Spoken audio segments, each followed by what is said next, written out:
Hello everyone, welcome back.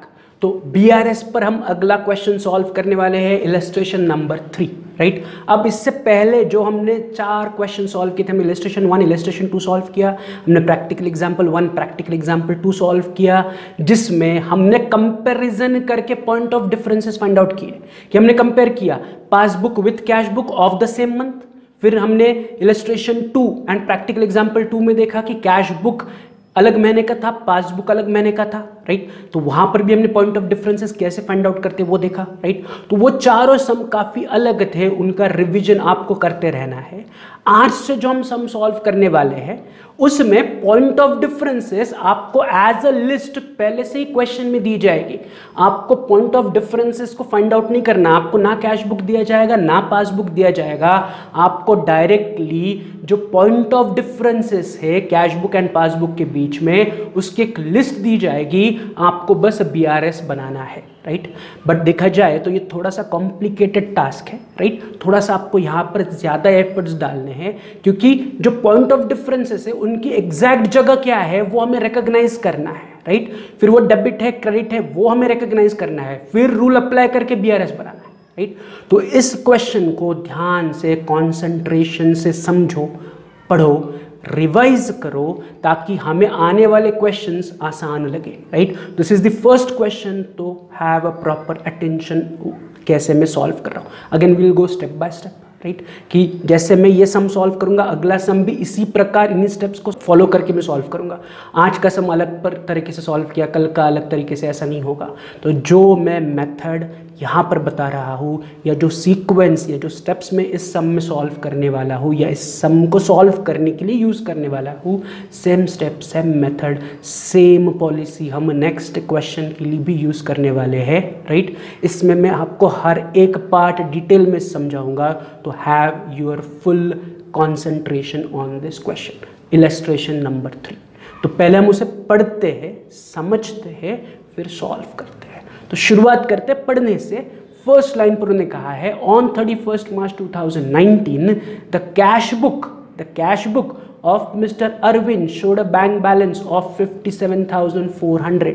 तो मैंने उसको हाईलाइट किया है कि cash book of Arvind showed a bank balance of 57,400, nothing but मैं मुझसे कह रहा हूँ bank balance as per cash book, yes और नो।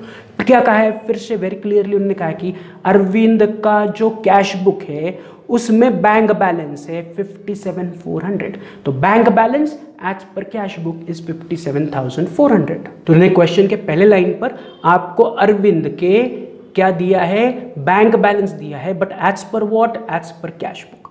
कब का है ये, डेट देखो क्वेश्चन में 31 मार्च 2019 कि 31 मार्च 2019 आपने कैश बुक ओपन किया और आपको कैश बुक में दिख रहा है कि 57,400 मेरे बैंक में पैसे होने चाहिए, जिसे मैं सिंपली कह रहा हूँ बैंक का balance, but as per my cash book का काउंटिंग, इसलिए मैं कह रहा हूँ bank balance as per cash book 57,400। But उन्होंने आगे कहा है but passbook showed a different balance. क्या कह रहे हैं वो, passbook showed a different balance, passbook में कुछ और बैलेंस था, कितना है नहीं पता है। तो what I can say passbook का balance is question mark, they don't know. उन्होंने बस आपको बताया कि पासबुक वो लेके आए, राइट। कैश बुक और पासबुक देखा, कैश बुक में 57,400 बैलेंस हमें दिख रहा है, पासबुक में कुछ और बैलेंस था, कुछ और था, कितना है अमाउंट नहीं दी है, बट उन्होंने ये कहा है कि passbook showed different balance, right. But कितना है पासबुक में balance, we don't know, right. आगे on comparing the cash book with passbook the following point of differences were noted. तो उन्होंने कैश बुक पासबुक कंपेयर किया एंड आपको 6 point of differences निकाल के दे दिए, यस और नो। तो 1 2 3 4 5 they are saying there are 6 point of differences. आपने कैश बुक पासबुक उन्होंने ऑलरेडी कंपेयर करके आपको दे दिया, उन्होंने आपको पॉइंट ऑफ डिफरेंसेस का स्टेटमेंट दिया है, राइट। कि तो ये एक एक करके हम पॉइंट ऑफ डिफरेंसेस पढ़ेंगे, राइट, उन्हें समझेंगे, एनालाइज करेंगे and in point of differences को लेके हम सिंपल बीआरएस का स्टेटमेंट बनाएंगे। कैसे पता चला बीआरएस का स्टेटमेंट बनाना है, तो लास्ट लाइन पढ़ो, prepare bank reconciliation statement as on 31 March 2019। हमें बैंक रिकंसिलिएशन स्टेटमेंट बनाना है, राइट, एज ऑन 31 मार्च 2019। उसके लिए उन्होंने आपको दिया है कैश बुक का बैलेंस या bank balance as per cash book 57,400। Passbook का बैलेंस कुछ और है, वो कितना है उसकी एग्जैक्ट अमाउंट हमें नहीं पता है, इसलिए मैं उसको क्वेश्चन मार्क कह रहा हूँ, राइट, कि जब हम BRS का स्टेटमेंट बनाएंगे तो हमें automatically bank balance as per passbook मिल जाएगा। कैसे देखते हैं, तो हमें बनाना क्या है, वेरी क्लियरली कहा है prepare a bank reconciliation statement as on 31 March 2019। तो इससे पहले हमने जो सॉल्व किए थे उसमें भी हम BRS बनाते थे, बट वहाँ पर हमें कैश बुक पासबुक दिया जाता था। तो हम पहले क्या करते थे, कैश बुक पासबुक को कंपेयर करके point of differences find out करते थे।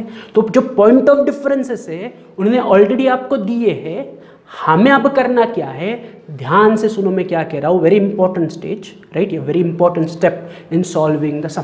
अब यहाँ पर गलत हो गए तो आगे पूरा सम गलत हो जाएगा। सो अब मैं जो स्टेप आपको बताने वाला हूँ वो हर एक सम में इसके बाद हम फॉलो करने वाले हैं। That is we need to read all the point of differences 1 2 3 4 5 and 6। हर एक पॉइंट ऑफ डिफरेंसेस की हमें जगह ढूंढनी है, या सिंपली हमें हर एक पॉइंट ऑफ डिफरेंस डेबिट वाला पॉइंट ऑफ डिफरेंस है या क्रेडिट वाला पॉइंट ऑफ डिफरेंस है वो रिकॉग्नाइज करना है। क्या करना है, हमें सारे पॉइंट ऑफ डिफरेंसेस को पढ़ना है एंड हमें बस ये उनको मार्क लगाना है कि जो दिया हुआ पॉइंट ऑफ डिफरेंस है इज अ डेबिट वाला पॉइंट ऑफ डिफरेंस या क्रेडिट वाला पॉइंट ऑफ डिफरेंस, या वो कैश बुक के डेबिट का है, पासबुक के डेबिट का है, कैश बुक के क्रेडिट का है या पासबुक के क्रेडिट का है। That we have to recognise. Debit debit है, क्रेडिट क्रेडिट है, वो चाहे कैश बुक के डेबिट में हो या पासबुक के डेबिट में हो, हमारे लिए वो डेबिट वाला पॉइंट ऑफ डिफरेंस है। वो पॉइंट ऑफ डिफरेंस अगर कैश बुक के क्रेडिट में है या पासबुक के क्रेडिट में, हम सिंपली उसे क्रेडिट का पॉइंट ऑफ डिफरेंस कहेंगे। कौन से बुक में डेबिट है, कौन से बुक में क्रेडिट है, that is immaterial when we will do a BRS का स्टेटमेंट, राइट, क्योंकि उसमें रूल कहता है ऐड क्रेडिट माइनस डेबिट या add debit minus credit, depending कि हमारा स्टार्टिंग पॉइंट क्या है, right. So what is the important step, यह क्वेश्चन कैसे अलग है ये तो आपको समझ में आया होगा। यहाँ पर कंपेरिजन करने के लिए कुछ नहीं है।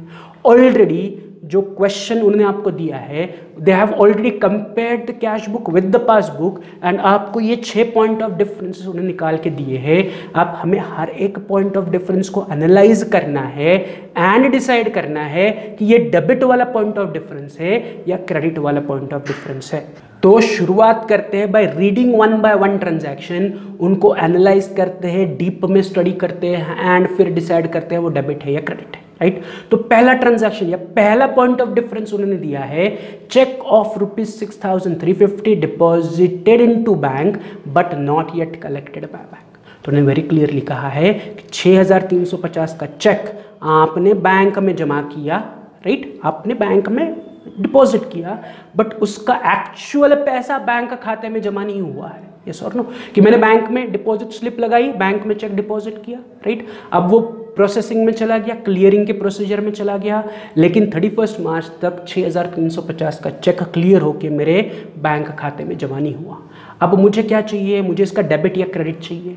तो ये ट्रांजैक्शन डेबिट है या क्रेडिट है, इसके लिए मैं क्या कर रहा हूँ, एक रफली cash book and passbook draw कर रहा हूँ। This is a rough, right. आप भी क्या कर सकते हो, आपके नोटबुक में लास्ट पेज पर cash book, debit credit, R यानी कि रिसिप्ट, P यानी कि पेमेंट, ऐसा कच्चा फॉर्मेट बना सकते हो। जस्ट पेंसिल से T ड्रॉ करो, left side debit, right side credit, ऊपर cash book, right, left side receipt, right side credit. So debit side is receipt and credit side is payment. ऐसा आप रफली कैश बुक का format draw कर सकते हो। Side में आप पासबुक का एक रफ फॉर्मेट ड्रॉ कर सकते हो, जस्ट फॉर अंडरस्टैंडिंग कि जो ट्रांजैक्शन है या जो पॉइंट ऑफ डिफरेंस है वो इन दोनों में से कहाँ पर है, फिर दोनों में से कौन से साइड पर है, और फिर हमें पता चला कि वो डेबिट है या क्रेडिट है, राइट। कैसे करना है तो मैं फिर से रिपीट कर रहा हूँ कि उन्होंने आपको ट्रांजैक्शन बताई है या पॉइंट ऑफ डिफरेंस बताया है कि 6,350 का चेक आपने बैंक में जमा किया, लेकिन उसके पैसे बैंक अकाउंट में अभी तक जमा नहीं हुए। चेक आपने बैंक में डाल दिया,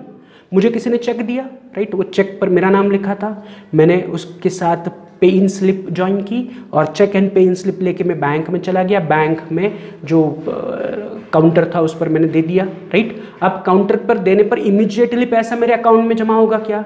answer is no. Clearing process में जाएगा चेक, मेरी बैंक उस बैंक को चेक भेजेगी, राइट, कि से फॉर एग्जांपल एक्स ने मुझे चेक दिया है ICICI बैंक का, तो तो मेरी बैंक आईसीआईसी बैंक के पास मेरा चेक भेजेगी, आईसीआईसी बैंक उसे क्लियर करेगी, जिसने मुझे चेक दिया है उसके अकाउंट से पैसे निकालेगी, मेरे बैंक के भेजेगी, मेरी बैंक फिर मेरे अकाउंट में जमा करेगी। तो चेक क्लियरिंग हमने ऑलरेडी कैश बुक में पढ़ा था, तो चेक क्लियरिंग में टाइम लगेगा, मतलब मेरे अकाउंट में पैसा आने के लिए अभी भी टाइम है। मैंने चेक तो बैंक में जमा किया लेकिन अभी तक मेरे खाते में पैसा जमा नहीं हुआ, राइट। तो व्हाट इज द स्टेप 1? तो स्टेप 1 इस ट्रांजैक्शन का हमें डेबिट है या क्रेडिट है, बस इतना जानना है कि check deposited but not collected debit है या क्रेडिट है, बस हमें इतना जानना है। तो उसके लिए मैं एक रफली कैश बुक एंड पासबुक का फॉर्मेट बना रहा हूँ। कैश बुक का उल्टा पासबुक है, राइट, कि कैश बुक का डेबिट इज रिसिप्ट, पासबुक का debit is payment, cash book का credit is payment and passbook का क्रेडिट इज रिसिप्ट, राइट। अब फर्स्ट थिंग फर्स्ट कि मुझे चेक मिला, मैं बैंक में उसे जमा कर रहा हूँ, राइट, बट अभी भी बैंक में उसके पैसे जमा नहीं हुए हैं। तो बैंक में अभी भी पैसे जमा नहीं हुए, इसका मतलब उसका एंट्री पासबुक में नहीं है। पासबुक में एंट्री कब आएगा? पासबुक में एंट्री तब आएगा जब बैंक में एक्चुअल चेक का पैसा जमा होगा, जब एक्चुअल चेक क्लियर होगा एंड बैंक में पैसा आएगा, तब बैंक पासबुक में एंट्री प्रिंट करेगी कि यस आपके अकाउंट में पैसे आ गए। तो चेक मिला लेकिन बैंक में पैसे जमा नहीं हुए, इसका मतलब है कि इसकी एंट्री पासबुक में नहीं है। तो फिर कहाँ है? इसकी एंट्री केवल कैश बुक में है। चेक मिला एंड मैंने डिपॉजिट किया, जो चेक मिलता है वही हम बैंक में जाके डिपॉजिट करेंगे ना। मुझे किसी ने चेक दिया, वो चेक मैंने उठाया, बैंक में जमा किया, तो चेक आने की एंट्री जैसे ही मुझे चेक मिलता है मैं कैश बुक में करता हूँ, यस और नो। चेक मिलने पर इमीडिएटली उसकी एंट्री में कहाँ करता हूँ? कैश बुक में करता हूँ। कीप दिस इन माइंड कि check deposited but not collected, मतलब मुझे चेक मिला लेकिन अभी भी उसके पैसे बैंक में जमा नहीं हुए। मुझे चेक मिला, वो मैंने बैंक में जमा किया, लेकिन चेक क्लियर होके उसके पैसे बैंक खाते में जमा नहीं हुए हैं। इसका सिंपल मतलब है कि इसकी एंट्री पासबुक में नहीं है, क्योंकि अभी तक चेक क्लियर ही नहीं हुआ है। Not collected by bank, not yet collected by bank, transaction की लास्ट लाइन देखो, not yet collected by bank, bank ने अभी तक इस चेक को कलेक्ट नहीं किया है, मतलब इसकी कोई एंट्री पासबुक में नहीं है। बट जब मैं बैंक में चेक डिपॉजिट करूंगा तो बैंक में मैं कौन सा चेक डिपॉजिट करूंगा? जो मुझे मिला है। तो मुझे चेक मिलने की एंट्री मैंने कहाँ की है? चेक मिलने की एंट्री मैंने कैश बुक में की है, यस और नो। तो जो चेक मिला मैंने बैंक में डिपॉजिट किया, I have recorded into cash book, तो मैं कैश बुक का हाईलाइट कर रहा हूँ कि मैंने चेक मिलने की एंट्री कैश बुक में की है। अब बस मुझे इतना ही सोचना है कि चेक आने की एंट्री मैंने रिसिप्ट्स में की होगी या पेमेंट में। तो आंसर इज रिसिप्ट्स में, यस और नो। क्यों? क्योंकि चेक मिला, जो चेक मिलेगा वही मैं डिपॉजिट करूंगा ना। आप मुझे चेक दोगे तो मैं डिपॉजिट करूंगा, मैं अगर आपको चेक दूंगा तो मैं थोड़ी डिपॉजिट करूंगा, आप डिपॉजिट करोगे। तो if I am depositing a cheque into a bank which is nothing but मुझे चेक मिला है, तो मुझे चेक मिलने पर मैं एज अ बिजनेसमैन उसको अकाउंटिंग या उसका अकाउंटिंग कहाँ करूंगा? तो मैं उसका अकाउंटिंग करूँ कैश बुक के कौन से साइड पर? रिसिप्ट साइड पर। तो रिसिप्ट्स को मैं टिक मार्क कर रहा हूँ कि जो पहले ट्रांजैक्शन है it is recorded in cash book, it is not recorded in passbook. तो पासबुक को भूल जाओ। चेक मिला, बैंक में जमा किया, बट पैसे बैंक में जमा नहीं हुए हैं, तो बैंक में अभी तक पैसे नहीं आए, तो it is not recorded in passbook. But cheque मिलने की एंट्री मैंने कैश बुक में दी होगी, बड़ा ऑब्वियस। चेक अगर मिलेगा तो मैं कैश बुक में उसको एंटर करूंगा। सो इसकी एंट्री मैंने कैश बुक के कौन से साइड में रिकॉर्ड की है? रिसिप्ट साइड पे। तो रिसिप्ट को मैं टिक मार्क कर रहा हूँ। अब बस मुझे इतना चेक करना है कि जो कैश बुक के रिसिप्ट साइड है वो डेबिट है या क्रेडिट है। तो कैश बुक के receipt side is nothing but debit, right. मैंने हाईलाइट किया कि चेक मिला, मैंने बैंक में जमा किया, लेकिन पैसे खाते में नहीं आएगा, तो it is not recorded in passbook, it is recorded in cash book receipt side. Cash book receipt is debit. तो जो मेरी पहली ट्रांजैक्शन उसके आगे मैं लिख रहा हूँ डेबिट। Is this clear? कि चेक 6350 का बैंक में जमा किया, राइट, लेकिन बैंक खाते में अभी तक पैसे नहीं आए, तो इसका मतलब बैंक खाते में पैसे नहीं आए, मतलब पासबुक में there is no entry. But cheque मिलने की एंट्री मैंने की है। चेक मिलने की एंट्री मैंने कहाँ की है? मैंने कैश बुक के रिसिप्ट्स में की है। कैश बुक का रिसिप्ट इज डेबिट, तो my first transaction is debit. इसी तरह हमें हर एक ट्रांजैक्शन को एनालाइज करना है एंड डिसाइड करना है वो डेबिट है या क्रेडिट है। Is this clear, right? पहला ट्रांजैक्शन था, मैंने थोड़ा उस पर ज़्यादा डिस्कशन किया, but it is very simple to understand. हमें हर एक ट्रांजैक्शन पढ़ना है एंड ये सोचना है, फिर से देखो कंसेप्ट क्या मैं यूज कर रहा हूं, हर एक ट्रांजैक्शन पढ़ना है एंड ये सोचना है कि इसकी एंट्री कौन से बुक में है, इसकी एंट्री कैश बुक में है या इसकी एंट्री पासबुक में है। राइट। जैसे मैंने सॉर्ट आउट किया कि मैंने चेक बैंक में जमा किया, पैसे अभी तक बैंक में नहीं जमा हुए, चेक बैंक में चला गया लेकिन उस चेक के पैसे खाते में नहीं आए, इसका मतलब इसका एंट्री पासबुक में नहीं है, तो पासबुक को मैंने एलिमिनेट कर दिया, तो एंट्री पासबुक में नहीं है, तो फिर कहाँ है, तो इसकी entry is in the cash book, right. कैसे पता चला, चेक मिलने पर मैं एंट्री कैश बुक में करता हूँ, ये सर नो। तो चेक आया तो कैश बुक के कौन सी तरफ एंट्री होगी, कैश बुक के रिसिप्ट्स में एंट्री होगी। अब कैश बुक का रिसिप्ट इज व्हाट, डेबिट, तो my first transaction is debit, as simple as that. तो ऐसा हमें हर एक ट्रांजैक्शन को एनालाइज करना है एंड वो डेबिट है या क्रेडिट है डिसाइड करके उसके आगे लिखना है। Is this clear? तो ये हमारा पहला टास्क है। आगे कुछ भी करने से पहले जब हम क्वेश्चन पढ़ रहे हैं तो क्वेश्चन पढ़ते पढ़ते हर एक ट्रांजैक्शन पढ़ेंगे, एनालाइज करेंगे कि वो कैश बुक में रिकॉर्डेड है या पासबुक में रिकॉर्डेड है। अगर वो कैश बुक में है तो फिर डिसाइड करेंगे वो रिसिप्ट में है या पेमेंट में है। एक बार वो पता चल गया फिर हम डिसाइड करेंगे कि वो डेबिट में है या क्रेडिट में है। जैसे मैंने बैंक में चेक जमा किया तो उसकी एंट्री में कैश बुक के रिसिप्ट्स में लिखूंगा, कैश बुक का receipt is debit, so my first transaction is debit. Is this clear? आने वाले किसी भी क्वेश्चन में अगर आपका इस तरह का एंट्री आएगा कि check deposited but not yet collected, it is always debit, keep this in mind, right. Change नहीं होगा, वही कंसेप्ट है कि नेक्स्ट अगर किसी क्वेश्चन में आपको सेम ट्रांजैक्शन दी जाएगी कि check deposited but not collected, simple आपके दिमाग से पॉपअप होना चाहिए, इट इज डेबिट।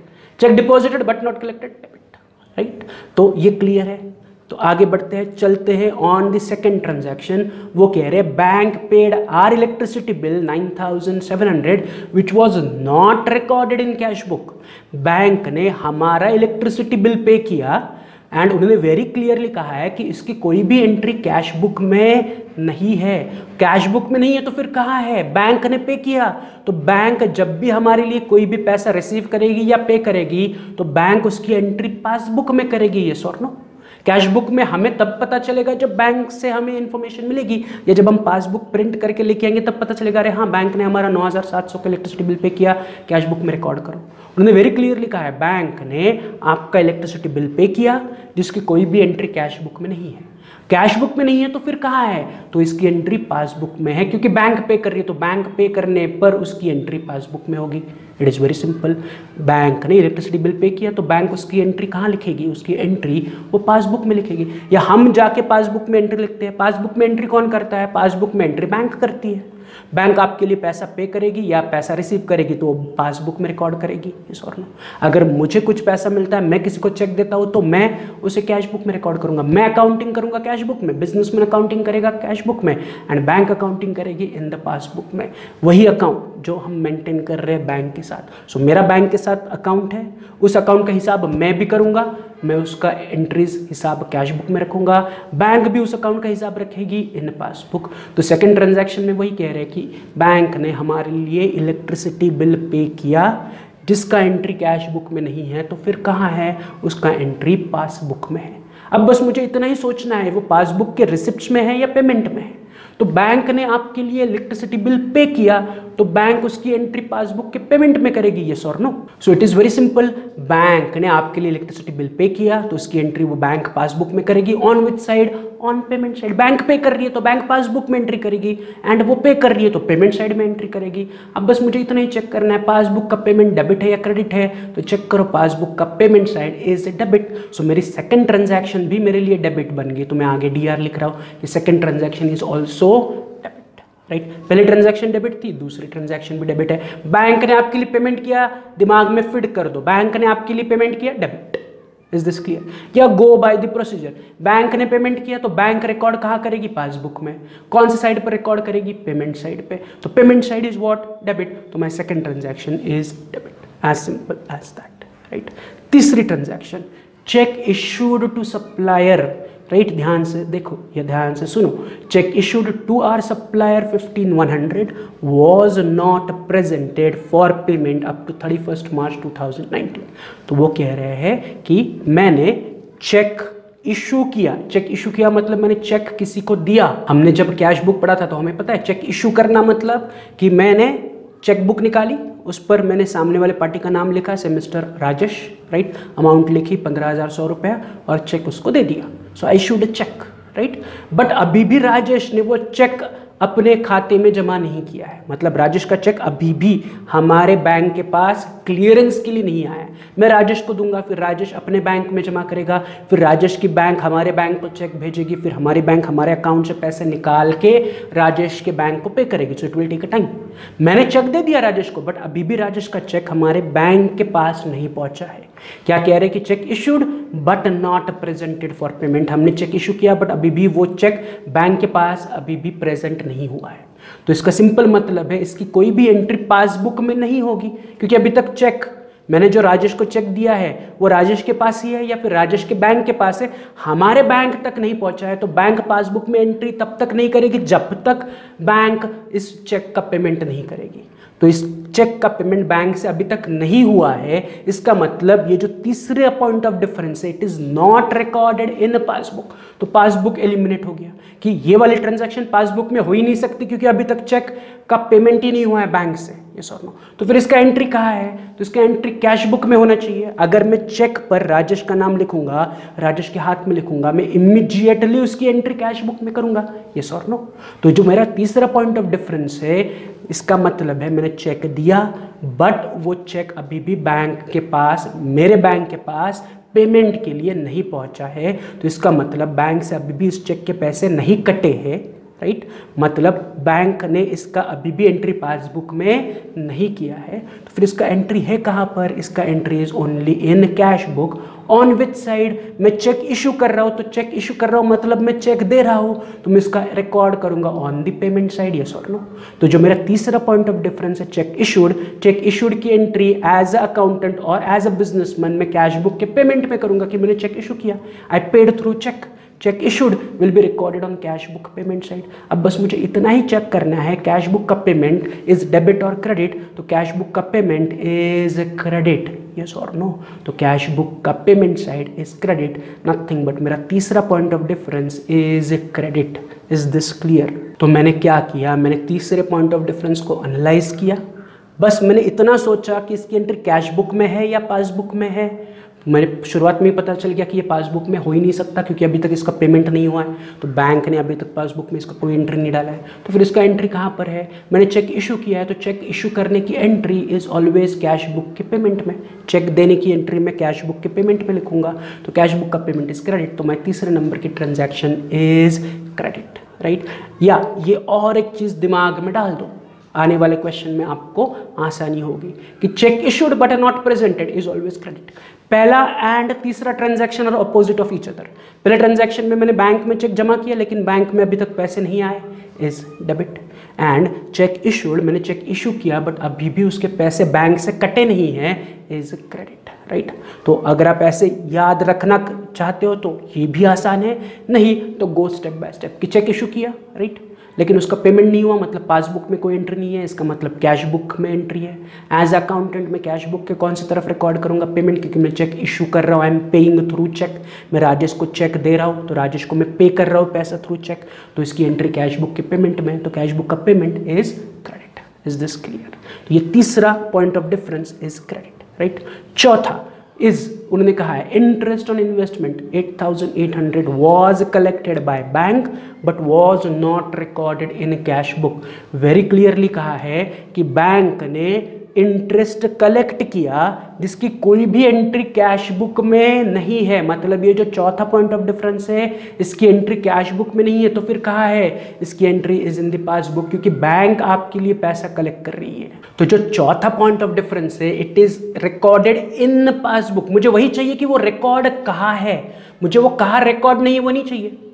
मुझे क्या चाहिए कि वो रिकॉर्ड कहाँ पर? उन्होंने कहा कैश बुक में रिकॉर्डेड नहीं है, वेरी गुड, कैश बुक में नहीं है, बट बैंक ने इंटरेस्ट तो कलेक्ट किया। तो बैंक इंटरेस्ट जब कलेक्ट करेगी उसकी रिकॉर्ड कहाँ करेगी, उसकी एंट्री कहाँ करेगी? वो पासबुक में करेगी। तो बैंक ने मेरे लिए इंटरेस्ट जमा किया, उसकी एंट्री बैंक पासबुक में करेगी। कैश बुक में अभी भी हमारे पास एंट्री नहीं है, तो एंट्री कहाँ है? Entry is in the cash book, sorry entry is in the passbook, right. तो पासबुक के कौन से साइड पर है, that I have to analyse कि ये रिसिप्ट में होगा या पेमेंट में होगा। तो बैंक ने हमारे लिए इंटरेस्ट कलेक्ट किया, मतलब हमारे लिए इंटरेस्ट जमा किया, नथिंग बट हमने किसी इन्वेस्टमेंट में पैसे इन्वेस्ट किए थे, उन इन्वेस्टमेंट पर जो इंटरेस्ट था वो बैंक ने हमारे खाते में जमा किया, मतलब हमारे खाते में पैसे आए, यस और नो। तो बैंक जब पासबुक में उसकी एंट्री करेगी तो वो रिसिप्ट्स में करेंगे, यस और नो। तो रिसिप्ट्स को मैं टिक कर रहा हूँ कि बैंक ने आपके लिए इंटरेस्ट कलेक्ट किया, वेरी गुड। तो बैंक उसे रिकॉर्ड कहाँ करेगी? बैंक उसे पासबुक में रिकॉर्ड करेगी। बैंक ने इंटरेस्ट कलेक्ट किया मतलब आपके अकाउंट में पैसे आए, तो it is receipt, so it is recorded on passbook receipt side. अब बस मुझे चेक करना है पासबुक का रिसिप्ट साइड डेबिट है या क्रेडिट है, तो चेक करो पासबुक का रिसिप्ट साइड इज क्रेडिट, तो मेरी चौथे नंबर की transaction is credit, as simple as that, getting it. तो my fourth transaction is credit. तो मैंने बस सिंपली एनालाइज किया कि ये एंट्री कहाँ है, जो चौथा पॉइंट ऑफ डिफरेंस है वो कहाँ अपीयर हो रहा है। I need to know the position of the point of difference so I can check कि वो डेबिट में है या क्रेडिट में है, राइट। तो बस मैंने क्या किया स्टेप बाय स्टेप कि भाई हाँ बैंक ने इंटरेस्ट कलेक्ट किया तो बैंक एंट्री कहाँ करेगी? बैंक एंट्री करेगी पासबुक में। फिर पासबुक में वो रिसिप्ट्स में एंट्री करेगी या पेमेंट में एंट्री करेगी? तो रिसिप्ट्स में, क्योंकि इंटरेस्ट जमा हुआ मेरे खाते में मतलब पैसे आए, so it is receipt, so it is recorded on passbook receipt. Passbook receipt is credit, तो simple interest on investment is credit. So मेरा चौथा point of difference is credit. Is this clear? मैं यहाँ पर हर एक ट्रांजैक्शन को आपको detail में समझा रहा हूँ, नेक्स्ट सम से ऐसा नहीं होगा। Is this clear? राइट। तो ध्यान से समझो कि मैं क्या स्टेप्स अप्लाई कर रहा हूँ। तो यहाँ पर मेरी चौथी ट्रांजैक्शन होगी। चलते हैं पांचवी transaction, bank charges 650 was debited in passbook. तो यहाँ पर आपके लिए आसान हो गया कि उन्होंने कहा है कि bank charges was debited in passbook. कहाँ पर है? पासबुक में। पासबुक में कहाँ पर है? On the debit side. Very clearly कहा है कि बैंक चार्जेस पासबुक के डेबिट में, बैंक चार्जेस पासबुक के डेबिट में है, यस और नो। तो पासबुक का डेबिट इज पेमेंट। बैंक ने आपके अकाउंट से बैंक चार्जेस निकाल लिए, आपके अकाउंट से पैसे कम हुए, पेमेंट में एंट्री है, पासबुक का पेमेंट इज डेबिट। ये उन्होंने वेरी क्लियरली कहा है bank charges 650 is debited in passbook, so it is a debit. Is this clear? तो सिंपली मेरे लिए पांचवा ट्रांजैक्शन बनेगा डेबिट। Is this clear? तो my fifth transaction is debit, right. फिर चलते हैं sixth and the last transaction. उन्होंने कहा है कि तन्मय our debtor directly deposited 12,000 into our bank account on 28 March 2019 which was not entered in cash book। उन्होंने कहा कि तन्मय नाम का आपका कोई कस्टमर है, डेटर है, जिससे आपको पैसे आने थे, उसने डायरेक्टली आपके अकाउंट में जाके उसको आपको बैंक, उसके पास आपके बैंक के डिटेल्स थे, राइट। वो बोला रहे आपका दुकान बहुत दूर है, बैंक नज़दीक है, तो मैं बैंक में जाके पैसे जमा कर देता हूँ। उसने 28 तारीख को जाके आपके बैंक अकाउंट में पैसे जमा कर दिए या हमारे बैंक अकाउंट में पैसे जमा कर दिए। हमारे बैंक में पैसे आए, 28 तारीख को हमारे बैंक में पैसे आए, बट जिसकी इन्फॉर्मेशन हमें नहीं थी इसलिए हमने अभी भी इसकी एंट्री कैश बुक में नहीं की है। तन्मय ने जो पैसे आपके बैंक खाते में जमा किए इसकी एंट्री कैश बुक में नहीं है। कैसे नहीं है? उन्होंने खुद कहा है कि was not entered in cash book. तो इसकी एंट्री कहाँ होनी चाहिए? बैंक में पैसे जमा हुए, इमीडिएटली तन्मय जाके मेरे खाते में पैसे जमा किए तो मेरे बैंक अकाउंट में पैसे आए, तो बैंक उसको रिकॉर्ड कहाँ करेगी? बैंक उसे रिकॉर्ड करेगी पासबुक में। हमने अभी तक कैश बुक में रिकॉर्ड नहीं किया, बट पासबुक में पैसे आए, बैंक अकाउंट में पैसे आए, उसका एंट्री बैंक पासबुक में करेगी, यस और नो। तो जो तन्मय ने हमारे अकाउंट में पैसे जमा किए उसकी एंट्री पासबुक में है।